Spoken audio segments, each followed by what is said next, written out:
Drive along Highway 58, about 100 miles from LA, and you'll find an airport like none other. An airport whose runways are the last stop on the line.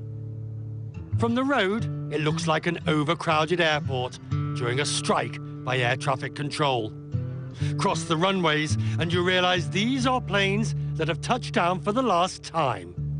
They've taxied to their final destination, Mojave, where planes come to die. Overseeing operations here for the past 26 years is Mike Potter, a former pilot who never stopped loving planes.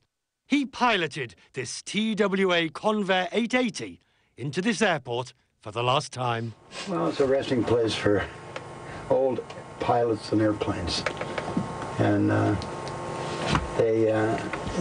in a way, it brings tears to your eyes because most of the airplanes here I've flown, and I see them come in and I know it's their last flight.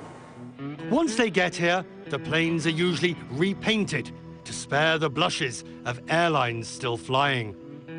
But you can't run and hide.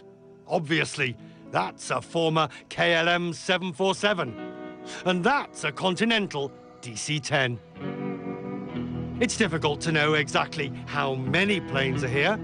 Some are in pieces, having been ripped open for parts. Those parts go on to breathe life into planes still in the skies.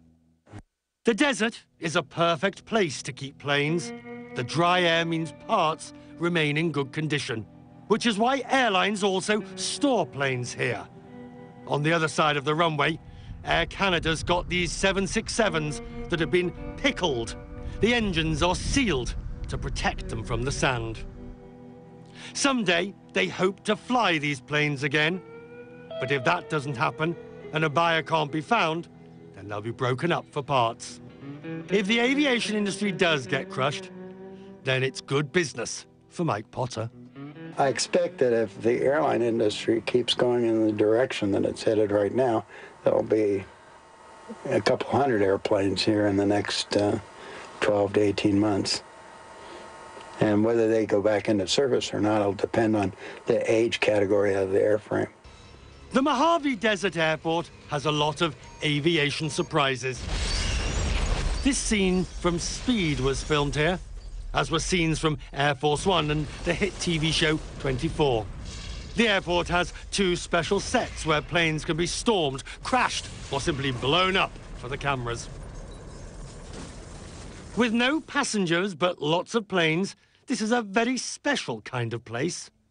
All around me, evidence of an industry that's been brought to an all-time low. And there's every chance this graveyard will start filling up fast.